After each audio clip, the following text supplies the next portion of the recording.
오늘은 외부에서 너희들을 미혹하는 것, 적그리스도를 주의하라 얘기하고 있는 내용입니다. 요한이 이 요한의 서신을 보면 쭉 나오는 내용 중에 이것을 반복하고 있다라는 것을 알 수 있는데요. 요한이 지금 중점을 두는 건 이 세 가지의 기본적인 것에서 벗어나지 말고 늘 돌아보아 그 안으로 돌아와 거하라 하는 거거든요. 첫 번째가 이거예요. 참된 교리, 하나님의 참된 말씀 안에 있어라. 참된 말씀, 그리고 그 말씀에 순종하는 생활. 그죠? 신앙생활의 기본이라는 거예요. 하나님의 말씀을 알고 그 말씀 안에서 사는 생활이 있어야 하고 그 생활을 즐거워하는 거룩한 열망이 있어야 한다. 이 세 가지거든요. 근데 여러분 이 세 가지 중에 하나만 없어도 다 틀렸어요. 내가 막 하나님 안에서 요즘 열정이 있고 막 기쁨이 있어요. 즐거워요. 그런데 하나님의 말씀은 전혀 몰라요. 이거 틀렸다는 거예요. 하나님의 말씀은 너무 잘 알아요. 나 진짜 많이 배웠고 이해했고 예배 드릴 때마다 막 알아듣겠어요. 설명하라고 그래도 설명할 수 있어요. 그런데 그 말씀대로 따라 사는 삶이 없어요. 이거 아는 게 아니라는 거예요. 그죠? 이게 다 연결되어 있거든요. 말씀도 많이 알겠고 삶으로 살아내려고도 막 노력하고 있어요. 근데 기쁘지 않아요. 즐거움이 없어요. 이것도 뭔가 틀렸다는 거예요.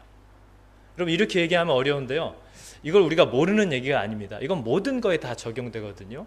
예전에 제가 다른 교회에서, 전 교회에서 장로님 한 분이 낚시를 좋아하시는 분이 있어서 같이 얘기를 하다가 저 낚시 좋아하거든요. 제가 어렸을 때 유원지 가면 꼭 하는 게 미니 낚시였어요. 그 대나무에 실을 매달아 가지고 붕어들 욕조에 모아놓은데 이렇게 가가지고 한 10분 정도 미끼도 안 주는 거, 옆구리 막 껴가지고 막 올리고 이러는 거. 그 낚시를 제가 좋아했거든요. 지금도 낚시하면 좋아해요. 그런데 그 장로님이 제 마음속에 숨겨져 있는 것을 다 드러내셨어요. 목사님 낚싯줄 묶을 줄 아세요? 그러는 거예요. 모르는데요. 하나를 더 물어보셨어요. 낚시 가끔이라도 가세요? 안 가는데요. 그러면 낚시 좋아한다는 얘기 하지 마세요. 이렇게 얘기하시더라고요. 낚시를 좋아하는데 낚시 묶는 법도 채비도 할 줄 모른다? 그거 좋아하는 거 아니라는 거예요. 당연한 거 아닙니까 여러분? 그 낚시 좋아하는데 실제적으로 낚시를 하러 안 간다? 그거 좋아하는 거 아니라는 거예요.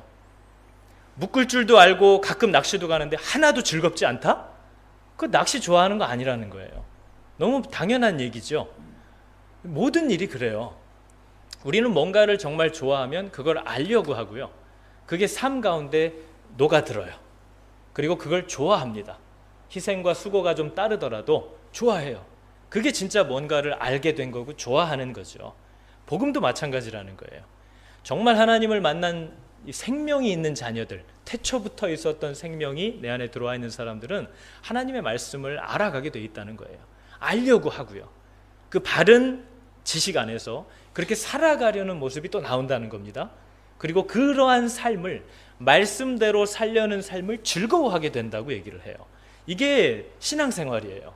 이게 진짜 성도의 증거라고 얘기를 하는 거죠. 근데 우리는 자꾸 거짓말을 하려다 보니까, 변명을 하려다 보니까, 안 믿는데 믿어지지 않는데 믿는 것처럼 하려다 보니까 자꾸 핑계를 대게 돼 있다는 거죠. 그러니까 요한은 자꾸 그 부분을 다시 짚어주는 겁니다. 바른 말씀을 알고 있는가? 그 말씀이 삶으로 녹아나는가? 그러한 삶을 즐거워하는가? 이것을 계속 돌아보라는 거예요. 제가 지난주에 말씀을 이제 나누고 나서 오해하는 몇몇 분들이 있으시더라고요. 목사님 휴가를 가지 말아야 되나요? 이거 물어보는 애들이 있어가지고 얘가 또 자다가 갑자기 그것만 들었구나. 근데 여러분 지난주에 말씀 제목이 이것과 똑같습니다. 우리가 좋아하는 사랑하는 것들의 실체거든요. 하나님은 분명히 요한이 얘기하고자 했던 것은 우리는 우리가 진짜 좋아하는 것은 어떤 수고와 희생이 따르더라도 한다는 거예요. 그죠? 우리가 만약 정말 하나님을 사랑하고 좋아하게 됐다면 그분 안에서 살려는 것이 우리의 즐거움이 되고 그것이 우리에게 피로를 주는 게 아니라 쉼과 안식을 주는 우리의 삶의 한 부분, 우리의 삶의 전체가 될 수 있다. 하나님을 정말 사랑하게 되면. 그러나 요한이 계속 짚어내고자 하는 건 사랑한다고 하는데 주님 안에 거하는 걸 피곤해한다. 이거거든요. 그러니까 너희들이 정말 사랑하는 것의 실체가 뭔지를 알라는 거죠. 요한이 자꾸 짚어내려고 하는 겁니다. 그러니까 여러분 그 질문한 사람한테도 얘기해줬지만 여러분 휴가 가는 거 그것도 예배예요. 여러분 예배와 우리의 삶은 나눠질 수 없는 거거든요. 하나님을 예배함이 곧 우리의 삶인 것이고 성도의 삶은 곧 예배입니다. 모든 어떤 일을 하던 우리가 주 안에 거하면서 하는 모든 일들이 예배고 성도의 예배가 곧 그 사람의 삶이에요. 이것이 나뉘어지면 안 되거든요.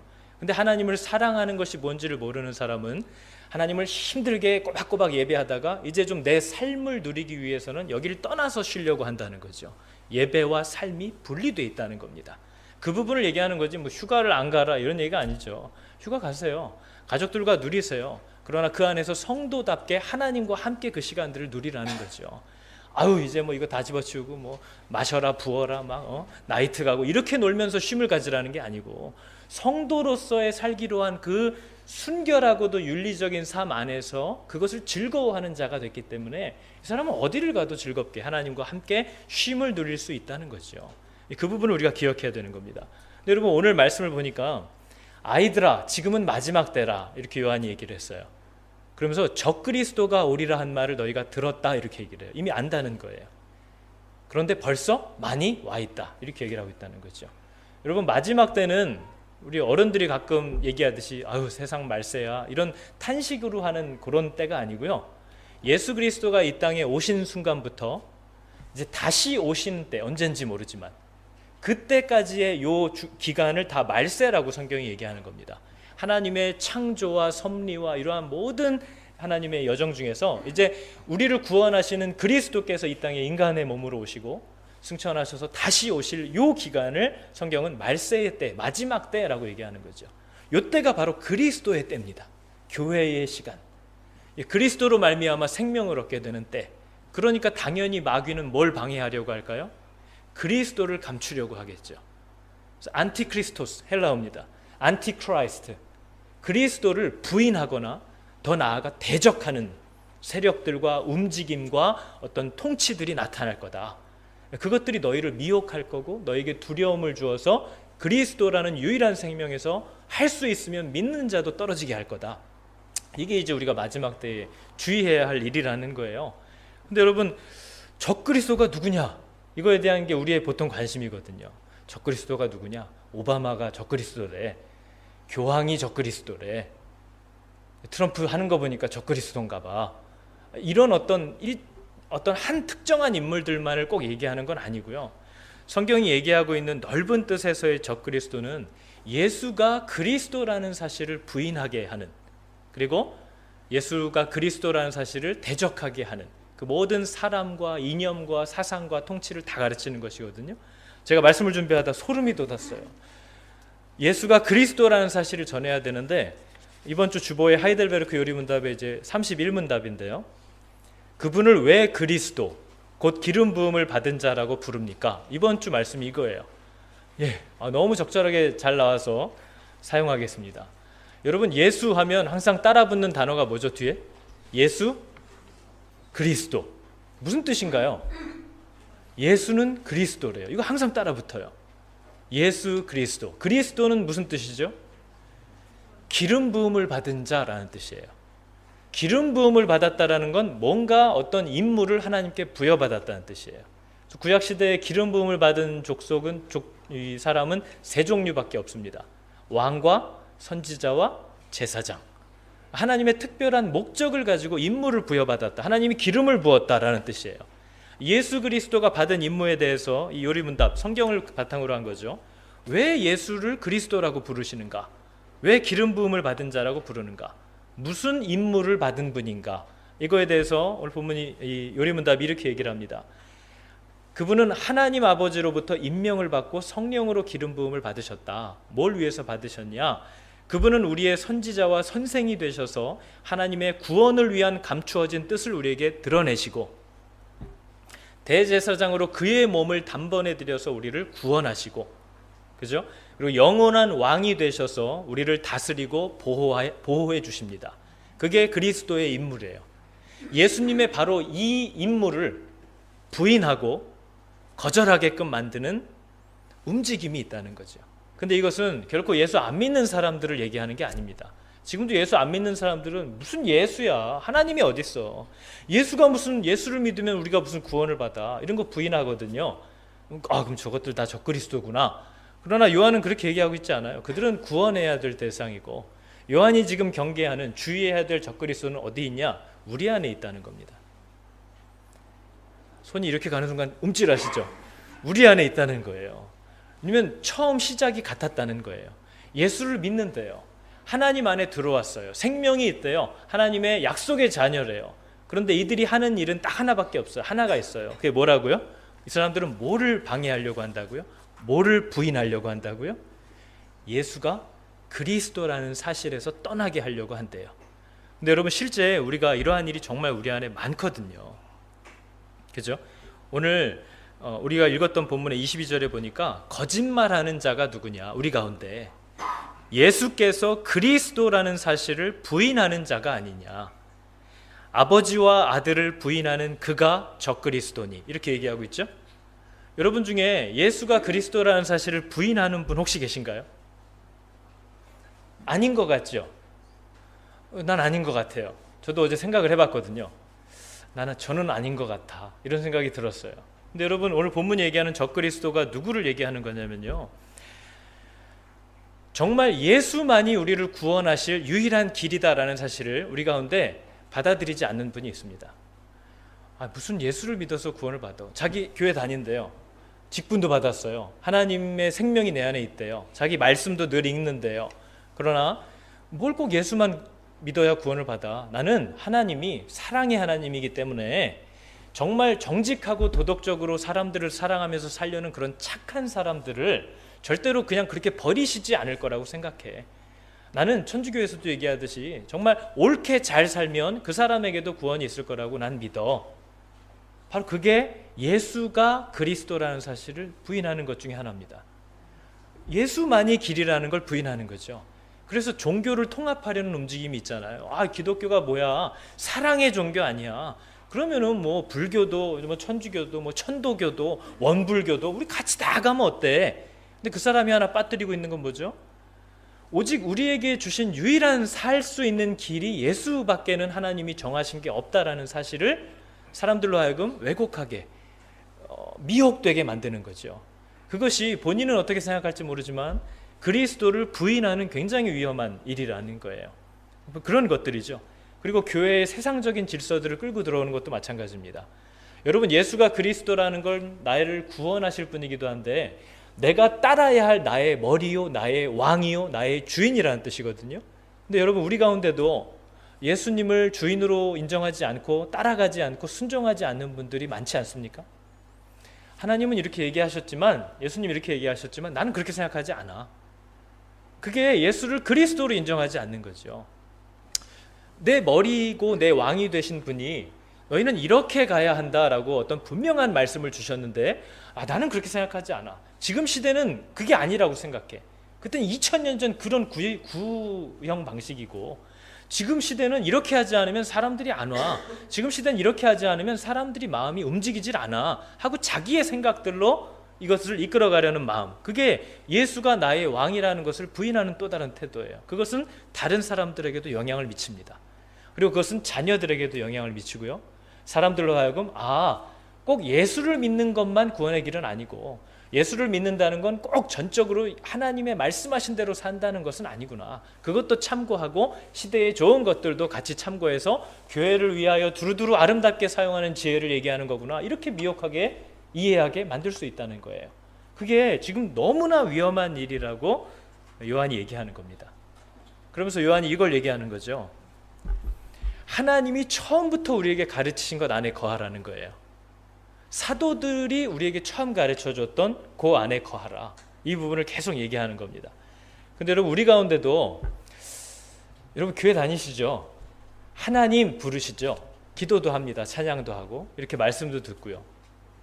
그런데 예수를 믿는 것으로 우리가 죄사함을 받는다라는 이 하나님의 정하신 계획에 아직 여전히 석연치 않은 의문이 있는 분들이 아마 많으실 겁니다. 이건 제가 예수 믿지 않을 때에도 경험했던 것이기 때문에 그렇거든요. 어떻게 내가 살아온 삶이 이렇고 정말 저렇게 살아왔는데 단지 예수를 한번 받아들였다고 하나님이 구원을 해줄 수가 있을까? 이해가 되지 않는 거예요. 그래서 일말에 양심 있는 사람들은 절대 그런 염치 없는 짓을 안 합니다. 적어도 하나님이 은혜를 주셔도 내 나름대로 뭔가를 해야 된다는 부담을 늘 갖죠. 그리고 뭔가를 실제로 하려고 합니다. 적어도 내가 이렇게는 해야 구원받는데 부끄러움이 없지 않을까. 그리고 그런 것을 전혀 안 하는, 그냥 단지 은혜로만 구원을 받았다고 하는 사람들을 좀 몰상식하고 예의 없는 사람처럼 여기는 거죠. 근데 여러분, 실제로 이런 일들이 예수님이 오신 이후부터 초대교회에 되게 많았어요. 특별히 유대주의자들이 그랬습니다. 예수 믿어야지. 그 사람들 예수 믿어야 된대요. 예수 꼭 믿어야지. 그런데 예수만 믿는 게 다가 아니라 예수 믿는 것 더하기 할례도 받아야지. 그것도 하나님이 우리에게 주신 귀한 어떤 은혜의 유물이고 전통이고 이런데, 하나님의 자녀가 됐다 하는 이 할례도 받아야 되고, 안식일도 그렇게 지켜야 되고, 피 흘린 음식 먹으면 안 되고, 이런 것들을 하나씩 하나씩 끼웠다는 거예요. 그러니까 바울이 거의 병적으로 화를 냅니다. 누가 하나님이 주신 오직 예수를 믿는 것으로 받는 이 복음을 이것도 해야 되고 저것도 해야 되고, 적어도 이런 도덕적인 모습이 그래도 있어야 구원을 받을 수 있지라고 자꾸 이렇게 헷갈리게 만드느냐 하고 엄청 화를 내는 모습이 갈라디아서나 고린도서에 막 나와요. 바울이 그걸 굉장히 경계합니다. 그러면서 여러분, 갈라디아서에 보면 바울이, 제가 지금 두 가지를 설명해 드릴 건데요. 첫째는 왜 예수를 그냥 믿어서 구원을 받을 수 있는 건가? 그리고 예수를 믿으면 그럼 다인가? 막 살아도 된다는 건가? 이 두 부분을 얘기할 거예요. 근데 여러분, 첫 번째는 예수를 믿으면 그냥 구원을 받는다는 겁니다. 그래서 여러분, 갈라디아서에 바울이 한 사람을 예로 들기 위해서 데려와요. 어디선가. 누구를 데려오는지 아세요? 아브라함을 데려옵니다. 바울이 아브라함이라는 사람을 딱 데려와요. 왜냐하면 아브라함은 유대인들이 누구도 부인할 수 없는 자기들 조상이거든요. 그러면서 아브라함을 딱 데려와서 이제 사람들에게 얘기하는 거예요. 아브라함이 유대인이냐? 여러분, 아브라함 유대인인가요? 신기하게 아브라함은 유대인의 조상은 되었지만 그는 원래 이방인이었어요. 하나님을 알지도 못하던 땅에서 이방인 우상을 섬기던 아버지 밑에서 태어났던 사람입니다. 그냥 이방인이에요. 그를 불러서 모든 유대인의 믿음의 아버지가, 조상이 되게 한 거죠. 아브라함은 이방인이에요. 거기서 벌써 유대인들이 할 말이 없는 거죠. 근데 이 아브라함을 불러서 하나님이 어떻게 구원을 받게 하셨느냐? 율법을 지키게 하셨느냐? 그게 아니라는 거예요. 왜냐하면 성경을 보니까 아브라함은 모세를 통해서 하나님이 율법을 주시기 430년 전에 태어난 사람이에요. 아브라함은 율법이 있는 줄도 몰랐어요. 모세를 통해서 받은 십계명은 430년 후의 일이에요. 아무런 하나님의 율법이 없었어요, 아브라함은. 근데 아브라함 구원 받았나요? 못 받았나요? 구원 받았죠? 그럼 도대체 아브라함은 어떻게 구원을 받은 거죠? 분명히 도덕적인 율법의 삶은 아니에요. 그러면서 하나님이 그가 받은 구원의 비밀을 이렇게 얘기합니다. 내가 이것을 말하노니 하나님이 미리 정하신 어떤 약속을 430년 후에 생긴 율법이 없이 하지 못하여 그 약속을 헛되게 하지 못하리라. 갈라디아서 3장 17절 말씀이거든요. 율법이 오기도 전에 하나님이 구원을 약속하신 사람을 430년 전에 후에 나중에 생긴 율법이 막 뛰어와가지고 너 왜 나 없을 때 구원받았어? 너 취소야. 이렇게 못한다는 거예요. 하나님이 구원을 약속했기 때문에. 그러면서 창세기 15장 6절이 아브라함이 구원을 받은 모습을 이렇게 표현합니다. 하나님이 뭔가를 아브라함에게 말씀하실 때마다 아브라함은 그것을 받아들이고 믿고 따라갔대요. 그죠? 예를 들면 이런 거죠. 너는 내가 지시할 땅으로 가라. 아브라함이 그걸 믿고 따라갔대요. 너는 복의 근원이 될지라. 믿었대요. 세상이 너를 인하여 복을 얻을 것이다. 아브라함아, 눈을 들어서 동서남북을 봐라. 네 눈에 보이는 땅을 너와 네 자손에게 주리라. 뭐 하라는 게 하나도 없고요. 내가 하겠다는 걸 받으라는 거예요. 믿으라는 거예요. 근데 아브라함이 신기하게 다 믿었대요. 그리고 또 하나가 뭐예요? 두려워 말라 아브라함아, 나는 너의 방패요, 나는 너의 지극히 큰 상급이다. 그러니까 아브라함이 그냥 받아들였대요. 믿었대요. 그랬더니 창세기 15장 6절에 하나님이 이렇게 선언해 버립니다. 아브라함이 여호와를 믿으니 여호와께서 이것을 그의 의로 여기시고. 어떻게 구원을 받은 거죠, 아브라함이? 뭐 잘해서 구원받았나요? 율법을 지켰나요? 하나님이 이렇게 하겠다라고 하신 것을 믿고 따랐대요. 그랬더니 하나님이 그 믿음을 의로움으로 여기시고 그를 자녀로 삼으셨대요. 이게 우리가 구원을 받는 모습입니다, 여러분. 그죠? 너무 쉽죠? 이렇게 너무 쉬우니까 사람들 가운데는 불안한 사람들이 있는 거예요. 그럼 예수 믿고 어떤 나쁜 놈도 다 구원을 받으면 그럼 예수만 믿으면 끝나는 거냐? 막 살아도 된다는 거냐? 이것은 예수를 믿어본 적이 없기 때문에 할 수 있는 얘기예요. 여러분, 사랑을 하면요, 어떤 남자가 어떤 여자에게 와서 꽃을 딱 주면 갑자기 사랑이 빵 시작됩니까? 여자가 사랑에 확 빠져버리나요? 어떤 행위가 사랑을 만들지는 못해요. 그죠? 그러나 누군가를 사랑하면 행위는 따라오게 되죠. 지금 요한이 계속 짚고자 하는 건 이런 거예요. 성경이 얘기하고자 하는 바는, 너 저 사람한테 가서 뭐 기념일도 지키고 선물도 주고 꽃다발도 주고 주말이면 만나고 다 한대요. 근데 너 그거 하지 말래요. 왜냐하면 너는 얘를 사랑하는 마음이 없대요. 그러한 행위가 사랑을 만들어주는 게 아니래요. 그러면서 하나를 요구하는데, 너 얘를 사랑해라, 사랑하라. 그러면 끝난대요. 아무것도 너한테 명령하지 않을 거래요. 사랑하래요. 근데 신기하게 사랑하면 어떻게 되죠, 여러분? 행동이 따라와요. 사랑을 하게 되면요, 뭘 해주고 싶고 주고 싶고 만나고 싶어요. 그죠? 예수 그리스도를 믿는다고 하면서 신앙생활은 해요. 주일날도 나오고 뭐 매일 성경도 열어보고 뭐 목장 모임도 가고 하는데 기쁨도 없고 즐거움도 없고 아무것도 없어요. 그러니까 하나님이 우리에게 요구하는 건 먼저 하나님을 사랑하게 되는 것이 먼저라는 거예요. 그러면 그 사람은 뒤에 뭘 하라고 얘기하지 않아도 다 따라온다는 거예요. 그걸 얘기하는 거죠. 너 이 사람을 사랑해라. 그럼 사랑만 하고 뭐 주일날은 만나지 말고 선물도 하지 말고 뭐 전화도 하지 말고 이러라는 거예요? 그건 사랑을 안 해봐서 모르는 거예요, 그 사람이. 여러분, 예수를 정말 믿으면 막 살아도 되나요? 여러분, 예수를 정말 믿어보면요, 막 살 수 있나요? 믿어보지 못했기 때문에 하는 말이에요. 예수의 은혜를 정말 알게 되고 그분을 만나게 되면, 그분을 내 주인으로 모시게 되면 절대 막 살 수 있느냐? 그럴 수 없느니라. 이게 바울이 얘기하는 거죠. 우리가 경험하는 바예요. 어떻게 내가 그 놀라운 은혜와 죄사함을 받았는데 지난 예전에 어둡고 하나님이 기뻐하시지 않는 삶을 계속 살 수 있겠는가? 그거 안 되겠던데요. 하나님이 내 안에 들어오니까 하나님의 기쁨이 되고 싶다라는 마음을 갖게 된 사람이 어떻게 그렇게 예전처럼 살 수 있느냐 하는 거예요. 그러니까 여러분, 굳이 주변에 예수 믿는다고 하고 신실하고 독실한데 삶은 정말 엉망이에요. 그러면 그거를 이상하다 생각하시지 마시고 예수 안 믿는다고 보시면 정확하다는 거예요.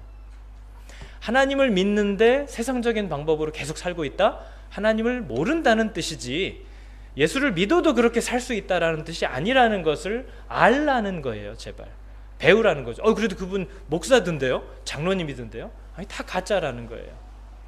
그게 따라 나오지 않는다면, 사랑으로 믿음 안에서 말미암는 행위가 쫓아오지 않는다면 그거 가짜라고 지금 계속해서 반복해서 얘기하는 겁니다. 그래서 여러분, 요한이 계속 짚어주잖아요. 하나님을 안다, 하나님을 사랑한다 하면서도 어두움에 거하고 형제를 사랑하지 않는 자들, 그거 다 가짜라고 얘기하잖아요. 요한 얘기하는 거예요. 너 은혜 어떻게 구원 어떻게 받았어? 은혜로 그냥 받은 거야. 이상한데요? 은혜로 구원을 받았는데 어떻게 저렇게 살 수가 있죠? 그래? 예수를 알고 하나님을 알고 그 사랑을 아는데 어두움에 거하고 형제를 사랑하지 않아? 그러면 그거 가짜야. 이 얘기를 하는 거예요. 요한은 계속 이 두 가지를 같이 얘기합니다. 그래서 여러분, 요한이 쓴 글을 보면요, 하나 특이한 게 있어요. 사람이 어떻게 구원을 받는가는 얘기 잘 안 합니다. 사람이 어떻게 하면 의로워지는가 이런 얘기 안 해요. 요한이 계속하는 얘기는 뭐냐면요, 그래, 그러면 의로워진 사람은 어떻게 사느냐? 네가 구원을 받았다면 네 마음엔 무슨 생각이 들어있느냐? 네가 정말 하나님이 생명이 네 안에 있다면 네 안에선 어떤 마음과 어떤 생각이 나오냐? 그러한 구원받은 거룩한 의로운 너는 어떤 것들을 가지고 마음에서 싸움을 일으키고 있느냐? 너 구원을 받았는데, 그래, 너 의로운 너는 하나님과의 관계를 그럼 욕심내고 있느냐? 이런 걸 묻는 거예요. 요한의 대답은 이거거든요. 구원을 어떻게 받았느냐가 아니고요, 구원을 받았다면 그 사람은 반드시 하나님과의 좋은 관계를, 바른 관계를 만들어가기 위해서 노력한다는 거예요. 그러니까 여러분, 이제 목장 모임이나 차 마시면서 같이 성도의 교제를 하실 때 내가 예전에 어떻게 놀랍게 하나님이 나를 만나주셨고 내가 구원을 받았고 이런 얘기는 이제는 그만하셔도 될 것 같아요. 내가 그때 막 하나님 만날 때 나무를 붙잡고 기도하는데 막 하늘문이 열리면서 바나나가 주렁주렁 열리고 뭐 이런 얘기는 안 하셔도 돼요. 내가 정말 예전에는 교회 다닐 때 막 교회 문만 열고 들어가도 막 성령이 비둘기같이 막 날라왔어. 이런 얘기 하지 말고요, 지금 그런 놀라운 은혜를 받은 당신의 마음에서 뭐가 나오고 있느냐를 얘기하라는 거예요. 그때 그럼 그 교회에서 그렇게 은혜를 충만하게 받고 말씀으로 교육을 정말 제대로 받은 당신에게서 그런 의로운 정말 수준 있는 당신에게서 요즘 어떤 생각과 어떤 마음과 어떤 말과 어떤 행위가 나오느냐, 그런 의로워진 당신이 지금도 계속해서 하나님과 지속적인 관계를 맺으려는 이 삶의 방향이 나타나고 있느냐, 그걸 얘기하라는 겁니다. 그리고 얘기할 게 아무것도 없는 거죠. 막 옛날 얘기하면 1사후퇴 때까지 다 거슬러 올라가야죠. 막 1사후퇴 때 내가 막 철조망을 끊고 막 이런 얘기를 아무리 해봐야, 그런 놀라운 그때의 은혜를 받은 당신, 하나님의 은혜로 구원의 감격을 누린 당신에게서, 그럼 이제 당신 하나님의 자녀고 의로운 자가 되었는데, 그러면 당신에게서 지금 나오는 것이 뭐냐? 요한은 이걸 계속 묻는 겁니다. 자녀들아, 아이들아, 하나님은 빛이시라. 빛에는 어둠이 없느니라. 너 빛이라며. 그럼 어둠이 없지? 물어보는 거예요. 할 말이 없는 거네요. 하나님이 나를 어떻게 사랑하시고 내게 어떤 응답을 하셨나는 이제 그만 얘기하래요. 그러면은 아무튼 알았어. 그래, 인정할게. 하나님이 너를 사랑하셔서 선택하셨고 구원해 주셨나 보다. 그럼 구원받은 너에게서 지금 나오는 게 뭐냐? 이걸 묻는 거예요. 목장 모임은 이걸 나누는 겁니다. 내 안에 있는 생명이 요즘 나에게 어떤 것을 얘기하시고, 내가 뭘로 지금 갈등하고 싸우고 있고, 그죠? 하나님과의 관계를 만들기 위해서 내가 지금 무슨 고군분투를 하고 있는가? 이것이 우리가 서로 나누어지고 격려하고 기도해주고 해야 될 모임이라는 거죠. 그러면서 여러분, 요한이 처음 들은 것을 거하게 해라, 새로운 거 없다 얘기를 해요. 배울 필요 없다라는 게 아니고요. 여러분, 이제 새로운 복음이라는 건 없습니다.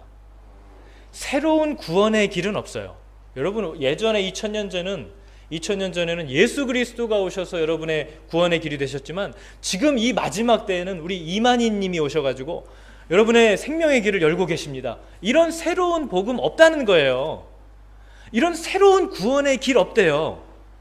예수 그리스도의 어떤 장성한 분량으로 자라기 위한 더 편하고 새로운 기가 막힌, 태초의 사도들도 알지 못했던 그런 놀라운 신비가 이제 나한테 열렸다, 이런 거 없대요.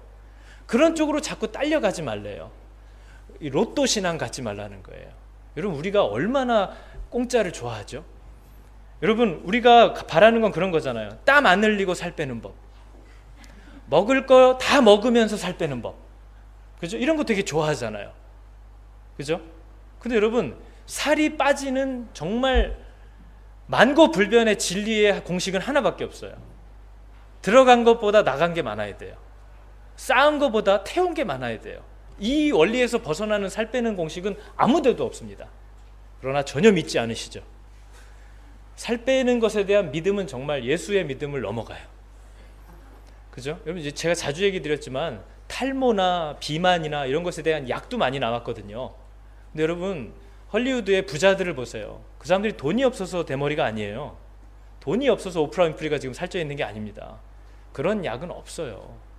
그러나 그러한 화장품 시장, 이런 시장이 그렇게 돈을 많이 버는 이유는 사람들이 그걸 바란다는 거예요. 사람은 바라는 것을 향하여 달려가고 자기가 원하는 것에게 믿음을 줘요. 그러니까 화장품을, 여러분, 제가 전에도 말씀드렸는데 제 아내가 저랑 결혼할 때 오빠, 이제 오빠 피부는 내가 책임질게 그랬거든요. 결과물이 지금 이러잖아요. 제 아내는 세수를 안 해도 저보다 피부가 좋아요. 근데 저는 뭘 쳐발라도 세수하러 가냐고 물어봐요, 사람들이. 제 아내는 타면 건강해 보이고 저는 타면 간이 안 좋아 보이고, 뭐가 다 달라요. 이렇게 해서 되는 게 아니에요. 그러나 화장품은 뭘 항상 얘기하죠? 이걸 바르면 막 빛이 나면서 막 하얘져요, 피부가. 막 이 모공도 다 없어져요. 그걸 보고 말도 안 되는 건데 믿는다는 거예요, 그걸. 사람은 욕심이 그것을 믿게 만든다는 거죠. 여러분, 우리가 믿는 게 얼마나 부질없는가 하는 겁니다. 새로운 복음은 없다. 하나님이 처음 준 그 길 외에 없다. 예수 그리스도 없어. 새로운 구원의 길, 예수 믿는 사람으로 좀 더 성숙해지는 것에 있어서 더 편한 길 없어. 문은 좁고 길도 좁아. 이거 하나님이 우리에게 얘기하신 것이거든요, 시작부터. 제가 이번 교역자 회의 때 우리 교육자들하고 제가 고백한 게 있거든요. 제 목장 모임을 저희도 하니까요. 저도 이제 제 큐티 내용을 나누면서 제가 자꾸 여러분 착각하는 게 하나가 있어요. 교회가 말씀으로 부흥하고 성도들이 자리를 잡고 이렇게 점점 뭔가 교회가 자리를 잡아가면 저도 조금씩 편해지겠지라는 생각을 제가 자꾸 합니다. 왜냐하면 지금만 해도 개척할 때보다는 완전히 다르거든요. 그때는 뭐 사람도 없는데 설교하는 것도 힘들고 아무것도 할 수 있는 게 아니었고, 예배 드릴 때 찬양을 입 벌려서 부르는 분도 없었으니까요. 아멘 소리는 들어본 적도 없고요. 그게 뭐 2년 3년 너무 힘든데 지금 나아지잖아요, 아무래도. 그런데 하나님이 제게 한 번씩 꼭 어떤 사건들을 통해서 경고하시는 내용이 있어요. 여러분, 교회는 말씀으로 부흥할 수 있고요, 정말 진리 가운데 건강하게 자라갈 수 있어요. 그렇다고 해서 하나님이 부른 목회나 성도의 길이 넓어지는 건 아닙니다. 절대로 이 길이 편해지지 않는다는 거예요. 여러분, 그걸 아셔야 돼요. 예수 잘 믿으면 행복해지고 더 편해질 거를 다 기대하시죠. 하나님이 십자가의 길은 문만 좁다고 하시지 않았어요. 한번 잘 읽어보세요. 문만 좁고 열면 확 열리는 게 아니고요, 그 길은 그 문도 좁고 그 길도 좁다고 얘기하셨어요. 그리고 하나님이 약속한 넓은 곳은 그분의 나라입니다. 그죠? 근데 우리는 자꾸 그 나라가 여기에서 이제 조금만 되면 이루어지겠지, 자식들 좀 크면 이제 내가 좀 살겠지, 그죠? 이제 돈 좀 벌면 이제 내가 막 아침에 브런치 먹고 이제 쉬는 어떤 그런 날도 오겠지, 마음의 평안이 오겠지, 기쁨이 오겠지. 근데 여러분, 십자가의 사람으로 부름을 받은 순간부터 우리는 그분의 나라에 갈 때까지 여기서 뭐 아무리 좋은 일들을 많이 만난다 해도 우리의 부르심상 이 복음의 길은, 십자가의 길은 끝까지 좁아요. 이걸 자꾸 우리가 착각한다는 거죠. 편해졌으면 편해져야 되는데 왜 이상하다? 이러다가 자꾸 실족한다는 거죠. 우리가 계속해서 말씀을 먹어야 하는 게 얼마나 중요한지 몰라요. 우리가 오늘 읽은 이 요한일서의 말씀을 보면서도 그렇지, 마지막 때에 이런 일들이 있지. 정말 교회가 머리이신 예수 그리스도가 얘기한 대로 어떤 일들을 하지 않아요. 말씀을 선포할 때도 사람들이 싫어하니까 죄에 대한 얘기를 빼려고 하고요, 사람들 마음에 거슬리는 얘기들은 가능하면 안 하려고 해요. 그게 예수를 그리스도로 인정하지 않는 거예요. 그분은 분명히 말해야 할 것에 대해서 얘기했거든요. 죄와 하나님의 나라, 심판. 언제나 하나님이 요구하신 내용이고 그분이 전했던 내용이고 모든 사도들이 했던 내용은 언제나 예수 그리스도만이 유일한 길인 것과 다가올 하나님의 나라, 심판, 이거예요. 근데 그걸 잘 전하지 않죠? 성도 간의 교제도 잘 안 해요. 그건 예수 그리스도의 분명한 명령이거든요. 목사님 요새 사람들 싫어해요. 그러지 마세요. 그래서 가난한 성도들, 거꾸로 하면 안 나가, 교회 안 나간다고요. 교회 안 나가는 성도들이 많아요. 그러면서 자기는 주중에 막 좋은 목사님 말씀을 막 10개 20개씩 듣는데요. 그거 예수가 그리스도라고 인정하지 않는 거예요. 내 머리가 명령한 걸 안 한다고요. 내 생각대로 한다고요. 교회에서는 사람들을 이렇게 세워야 한다라고 했는데 그렇게 세우지 않아요. 세상적인 방식과 능력을 보고 세워요. 그게 예수가 나의 왕이 되지 않았다는 거예요.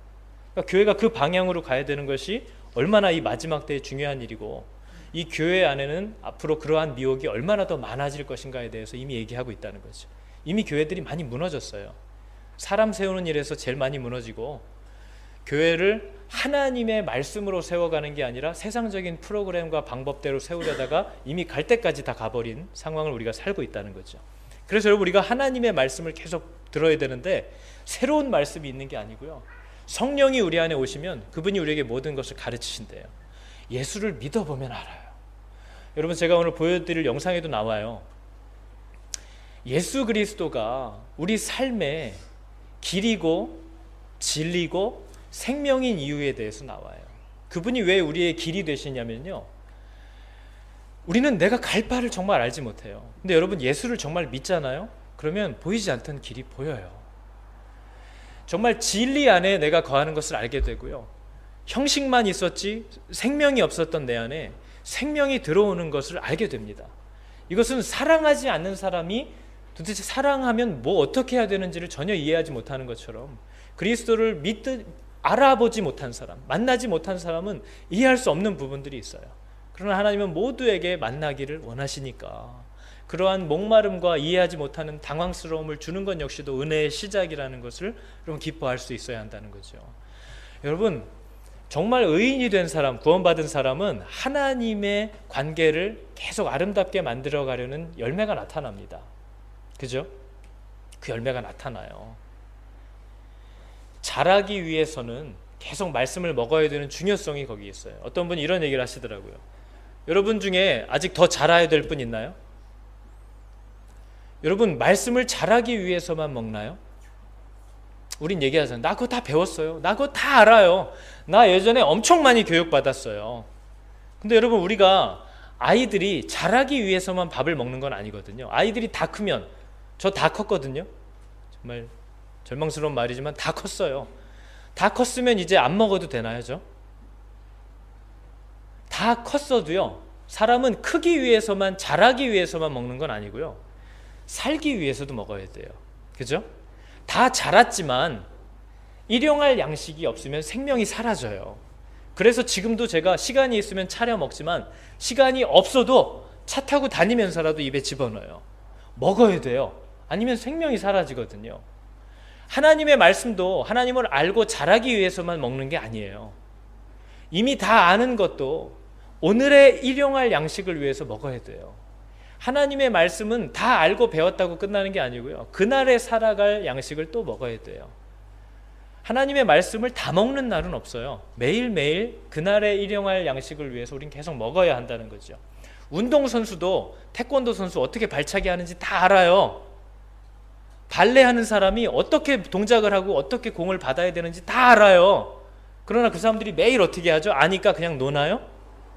매일매일 새벽마다 눈 뜨면 눈 감을 때까지 그 아는 것을 계속 훈련합니다. 왜요? 그 아는 게 아는 대로 나오게 하려면 해야 돼요.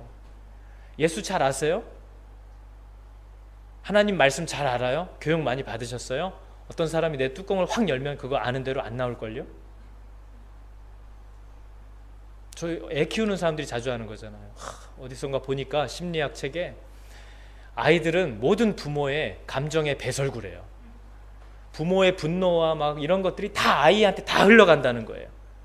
그런 걸 듣고 깨달음이 얼마나 많아요. 얼마나 죄책감이 들어요. 그걸 알아요. 그래서 옆에서 애가 귀찮게 하면 또 바로 배수구로 흘려보내요. 너무 열받아가지고. 아는 대로 살려면 매일매일 해야 돼요. 하나님의 말씀은 안다고 끝난 게 아니에요. 그건 아는 게 아니래잖아요, 요한이. 하나님을 안다 하고 사랑하지 않으면 아는 게 아니래잖아요. 그게 우리가 해야 될 일이라는 거죠. 여러분, 오늘 이 새신자에게 복음 제시하는 동영상이거든요. 이 내용은 이렇게 구성되어 있어요. 이건 진리예요.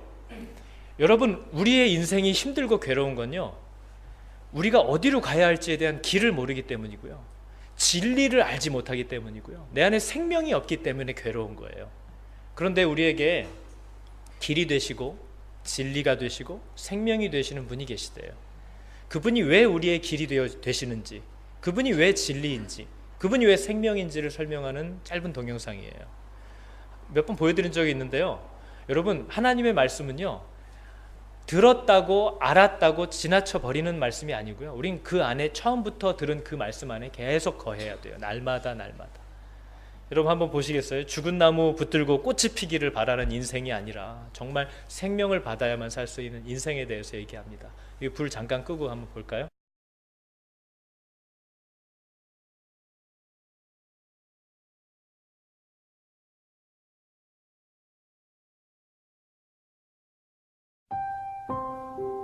안녕하십니까, 하영조 목사입니다. 인생은 세 가지 문제를 해결하지 못할 때 갈등하고 방황하고 고민하는 것 같습니다. 첫째는 길을 잘못 들었기 때문입니다. 나는 이 길을 가고 싶었는데 막상 가보니까 그 길이 아니었거나, 또는 그 길에서 계속 방향을 찾지 못하고 맴맴 돌 때입니다. 그래서 우리는 길이 아닌 길을 가려 하고 길이 없는 길을 뚫어보려고 그렇게 애쓰는 것이죠. 두 번째는 진리를 잃어버렸기 때문이죠. 진리라고 생각했는데 알고 보니 거짓이었고, 사랑인 줄 알았는데 배신이었고, 진실인지 알았는데 허위였다는 것이죠. 그래서 우리는 가짜를 붙들고 진짜처럼 목말라 했던 것입니다. 셋째는 잃어버린 생명입니다. 모양은 있는데 생명은 없고, 형태는 있는데 열매가 없는 것입니다. 죽은 나무 붙들고 꽃이 피기를 바라는 것이죠. 그런데 인생에 참 길과 진리와 생명이신 한 분이 계십니다. 그분을 만날 때 우리는 잃어버렸던 길에서 등대를 발견하는 것이고, 우리는 거짓과 허위 속에 맴돌고 살았던 자기 자신에게서 진실한 진리와 그리고 빛을 보는 것이죠. 뿐만 아니라 도저히 희망도 없고 도저히 더 이상 갈 길도 없었던 죽음 앞에서 생명을 발견하고 좋아하는 것입니다. 나는 여러분들에게 이분을 소개하고 싶습니다. 이분의 이름은 예수 그리스도이십니다. 2000년 전에 마리아의 품에서 태어났지요. 갈릴리 해변에서 자랐고요. 33년을 살았습니다. 그런데 너무나 비참하게 그는 십자가에서 죽었습니다. 그분이에요. 왜 그분이 당신의 삶의 길이요, 진리요, 생명이 되는 줄 아십니까? 죽었다면 그런 일을 못하실 것입니다. 근데 그분이 다시 살아났거든요. 그때 살아난 게 아니라 지금까지 살아계시거든요. 여러분, 이분을 만나보면 여러분의 인생이 변할 겁니다. 안 보이던 길이 보이고요. 방황하던 여러분의 인생에 종지부를 찍게 될 것입니다. 삶이란 속도가 중요한 것이 아니라 방향이 중요합니다. 속도로 살아온 사람들이 너무나 많죠. 그러나 방향이 바로 잡히면 좀 늦게 갈 수 있고 천천히 갈 수 있지만 반드시 가는 것이죠. 그것이 길입니다. 예수 그리스도를 만나보십시오. 그의 이름을 불러보십시오.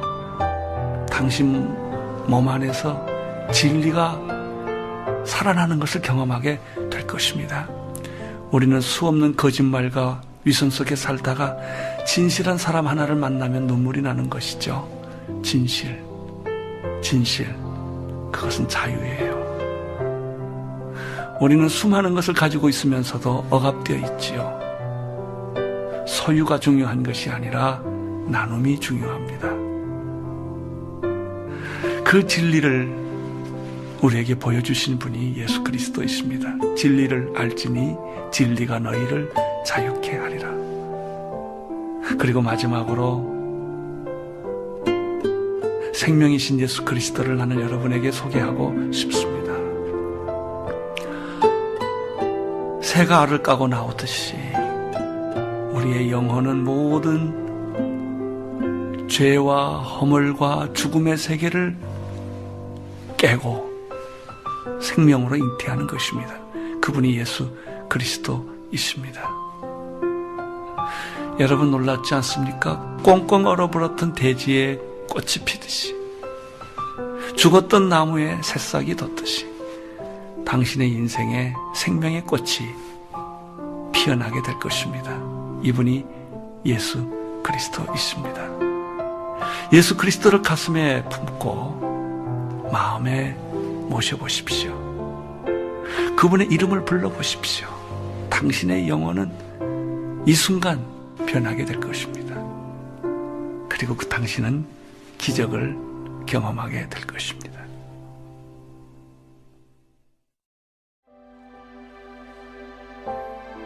여러분, 요한 사도가 계속 점검하려고 하는 것은 내 안에 사는 분이 누구냐 하는 겁니다. 하나님은 빛이시라 그에게는 어두움이 조금도 없으시니라. 내 안에 사는 분이 누군가? 내 생명을 건지신 그 유일한 한 분 그리스도 예수 맞는가? 내가 영원히 섬기고 순종하여 따라갈 분 예수님이 맞는가? 아니면 세상 질서 방법이 섞여 있는가? 요한은 이것을 불처럼 정결하게 연단해서 오직 그 안에 예수만이 남게 하기를 원하는 우리 아버지의 마음으로 지금 이 글을 쓰고 있는 거죠. 여러분, 저는 이 마지막 때를 살면서 우리들이 말씀을 볼 때 위로를 받는 때가 아니라고 생각을 합니다. 이미 우리의 삶이 너무나 뒤틀어져 있기 때문에 성령께서 우리의 삶에 일을 행하실 때에 그 틀어진 부분들을 붙잡고 그 사랑으로 그것들을 하나하나 돌이켜주시는 작업이 굉장히 고통스러울 때라고 생각을 하거든요. 그것이 사랑인 거죠, 사랑. 그래서 여러분, 내 안에 사는 이, 이 찬양이거든요. 내 안에 사는 이가 누구죠? 여러분, 정말 예수 그리스도라고 대답하실 수 있겠습니까?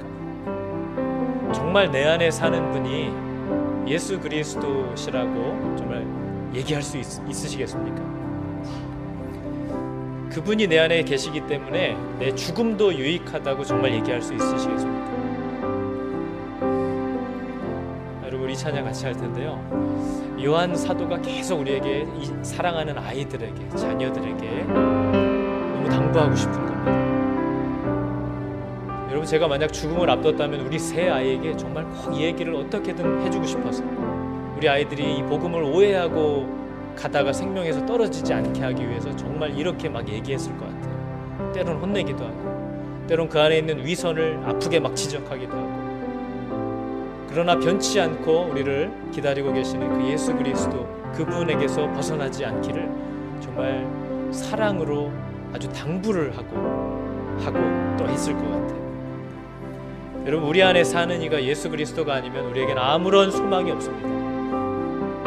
이런 종교 생활이 우리를 구원하지 못합니다. 어떤 선행, 열심 이런 게 우리를 구원하지 못해요.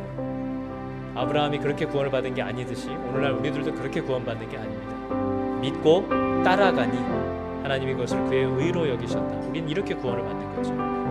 이 시간 같이 찬양할 텐데요. 내 안에 사는 분 예수 그리스도십니다.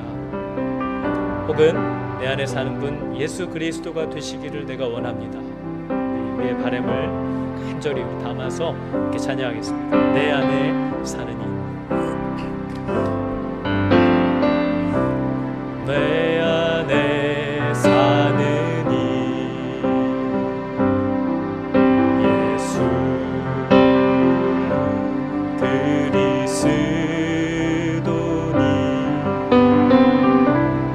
나의 죽음도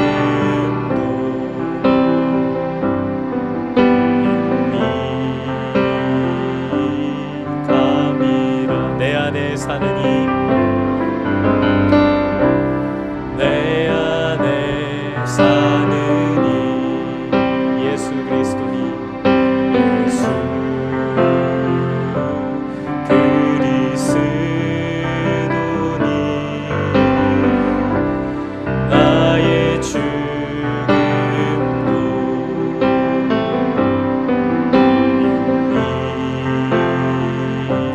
유익함이. 한 번 더 해볼까요? 내 안에 사는 이, 내 안에 사는 이 예수 그리스도니 나의 죽음도 유익함이라. 유익함이라. 나의 왕